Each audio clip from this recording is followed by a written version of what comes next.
Mumbai model ని కూడా వాళ్ళ ఫ్యామిలీని కూడా వేధించారు. అందులో బలవంతంగా ఐపీఎస్ ని కూడా ఇన్వాల్వ్ చేసి గవర్నమెంట్ లో కీలకమైనటువంటి వ్యక్తులు కార్యకలాపాలు చేశారన్న ఒక ప్రచారం కూడా జరుగుతుంది సార్. ఇది మీ దృష్టికి వచ్చిందా? వస్తే అలాంటి చర్యలు ఉండిపోతుంది సార్. డే బై డే ఆ స్టోరీలు వింటే మీకు ఏమనిపించింది? బాధ అనిపించలేదా?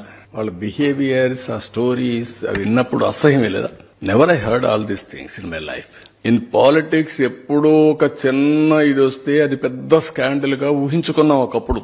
ఇప్పుడు యూజువల్ అయిపోయినాయి. పార్టీలు మాట్లాడరు, ఆ పార్టీ ప్రెసిడెంట్ మాట్లాడరు. ఏం నాకు చిన్న ఈ రోజు నిన్న మా వాళ్ళు ఏదో చిన్న పనులు చేశారంటే I'm very serious about it. నా ఇమేజ్, నా క్రెడిబిలిటీ, మా పార్టీ విశ్వసనీయత, I'm thinking seriously. I want to talk to them very frankly. I want to guide them, or otherwise I want to be very firm. అలాంటివి నేను ఆలోచిస్తుంటే ఇన్ని జరుగుతా ఉంటే మాట్లాడరా మీరు? అంటే ఏంటి మీ ప్రవర్తన? ఇవి రాష్ట్రం ఏంటి? ఎమ్మెల్యేలు, ఎమ్మెల్సీలు, వాళ్ళ క్యారెక్టర్స్ అవన్నీ వస్తా ఉంటే are you not feeling ashamed of it? Is it the way running political parties? మనం మోడల్సా? మనం ఆదర్శమా? ఇదే మనం నేర్పించే సమాజానికి?